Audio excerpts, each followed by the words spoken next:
I'm going to show you guys the best early game build in Armored Core 6 starting from around Chapter 2. Now, all these parts, I think you can actually get all these parts, or most of these parts at least, before the end of Chapter 1, but I think one of them or two of them you get right after finishing Chapter 1, maybe. I'm not sure. It's right in that time frame, so it's an early build, but dang, this thing is crazy. So what we're going to do is on the right and left arm, we're going to put on these VP60 LCS, or not those ones, these ones, the VVC 760 PR plasma rifles, which are insane, and I'll show you in a second.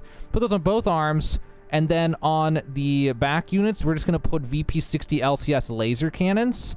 And then for the head, I mean, the armor's not as big of a deal. You can copy me, but it's not a huge deal. The head, I just put this one on. The chest, I bought this one, which is the tankiest one that you can get. And then the arms, I got this. You get this in Chapter 2 after a few missions, I think.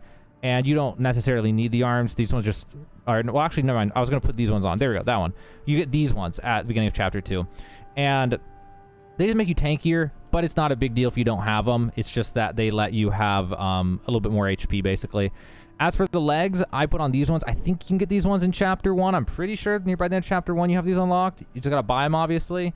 And they are, like, for the early game, the highest weight load legs you can get. So they'll let you carry a ton of weight. Other than this, but I hate using it because the turning on it is awful. You can't just walk wherever you want. So I don't like using that one. So we use that. And then we use the Burzell booster, which lets us stay in the air for a really long time, which is really good. Really, really important for this build, and you'll see why. And then I just put on this. I mean, it doesn't really matter too much on this, but I put this one on, the FCS G2. And then you have to have the VP200 or VP20D in order to support all this gear. Now, obviously, it's going to cost a lot of money. So people say, well, I don't have that much money in this game. If you don't have this much money in the game, at this point, just go replay, destroy the tester AC. This mission's super fast. If you get fast enough at it, you can get 100,000 comb every minute. So that'll get you all this gear. Just do this for like 10 minutes or something, 20 minutes, and you'll have all the gear. So, or sell stuff and then buy the gear. So one last time, one quick look at the build. We got all these. If you want to screenshot it, feel free or whatever. Copy this build if you want it, for the early game at least. Maybe in mid-game, we'll see as it goes on. And now I'll show you how crazy this build can be as far as damage. So for the test, I'll just show you the 2 boss fights from Operation Wall Climber. I think that'll be pretty good for showing it off. Okay, so here's the first mini-boss. I'll show you how much damage we can do here. Oh, wow, I got shotgunned immediately. So we have so much tankiness, it didn't even matter that he did that. So you have the 2 plasma rifles that do crazy damage that you can just spam until they overheat. And then whenever the enemy can't dodge it, you can use these lasers. And if you stagger the lasers, it'll let you float in the air and get your energy back. We can already see it does so much damage that I just annihilated that guy in like a second. And now let me show you on the final boss of this level as well. So what's really crazy about this is that the plasma rifles can be fired while moving.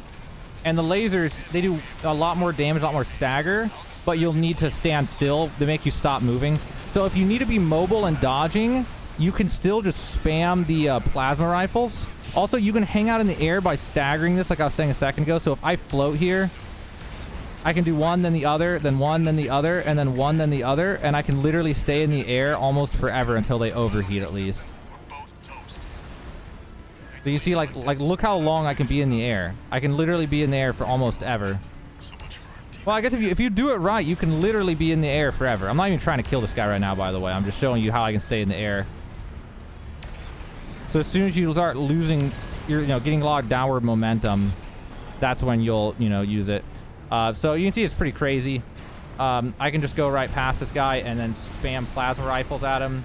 I can go right over his head and I can spam plasma rifles while moving, and then I can spam the lasers while getting a good shot.